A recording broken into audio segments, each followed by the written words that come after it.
Part 2. You will hear a potter, Heather McCallum, speaking to a group of people who are visiting a pottery, a place where people make pots and other objects from clay. First, you have some time to look at questions 11 to 16.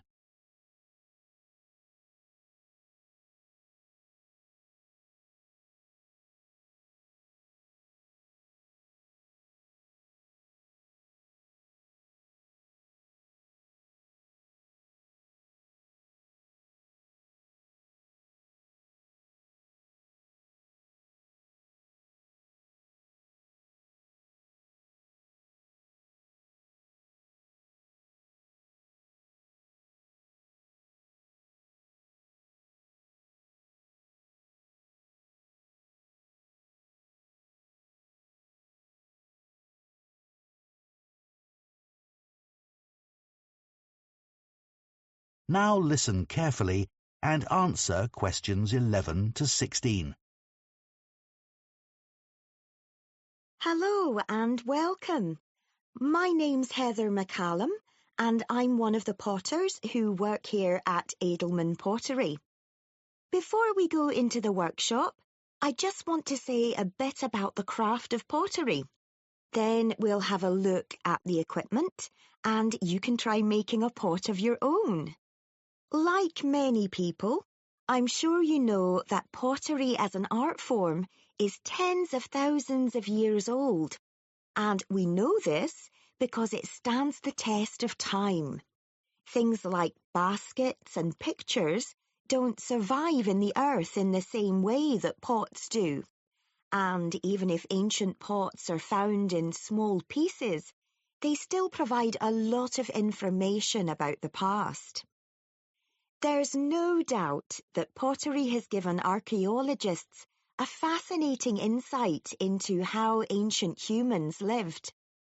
The shape of an artifact may have been lost, but archaeologists can tell whether the pots were for, say, storage or cooking by examining the impressions on the clay, the scratches from tools, and the clay itself can reveal where the pots came from. When I ask people why they want to take a pottery class with me, they sometimes talk about these things. Like our ancestors, they hope that something they create will also last longer than they do, that their work, whether it is good or not, might say something about humanity many years after their death.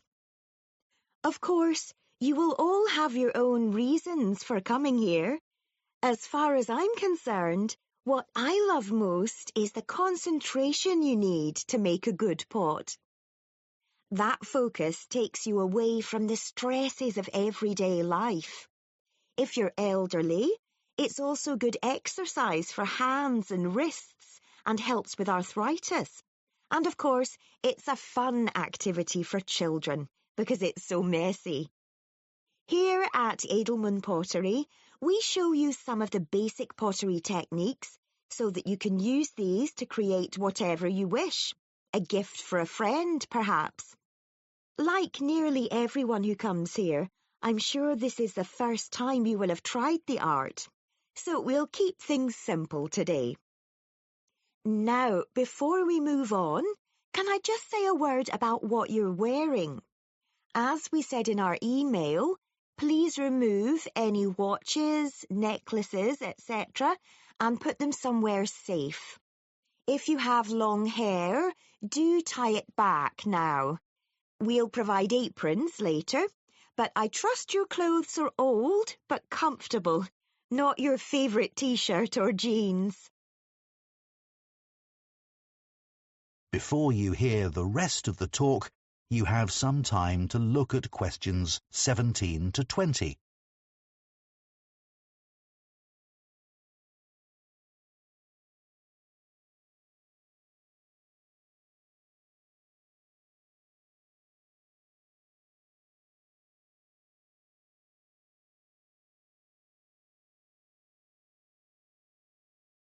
Now listen and answer questions 17 to 20.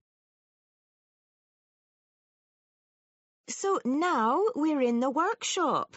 Have a look around. There's a lot going on. To make pottery that will last, you need a potter's wheel, a kiln, which is basically a very hot oven where you fire the pottery, and some tools. So first, the kiln. If you look over in the far corner, you'll see one of ours. Since their invention, kilns have changed very little, though in the past 20 years, a lot of progress has been made in temperature control.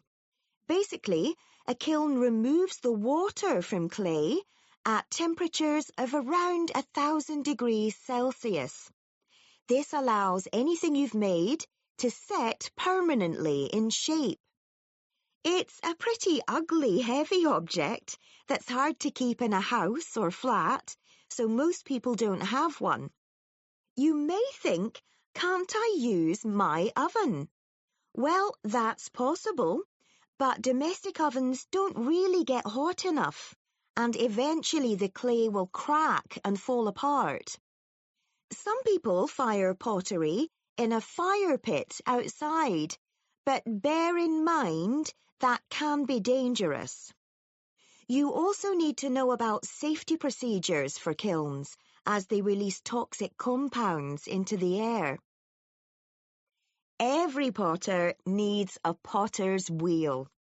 This machine is used to shape the clay into an object with circular walls or sides, such as a bowl.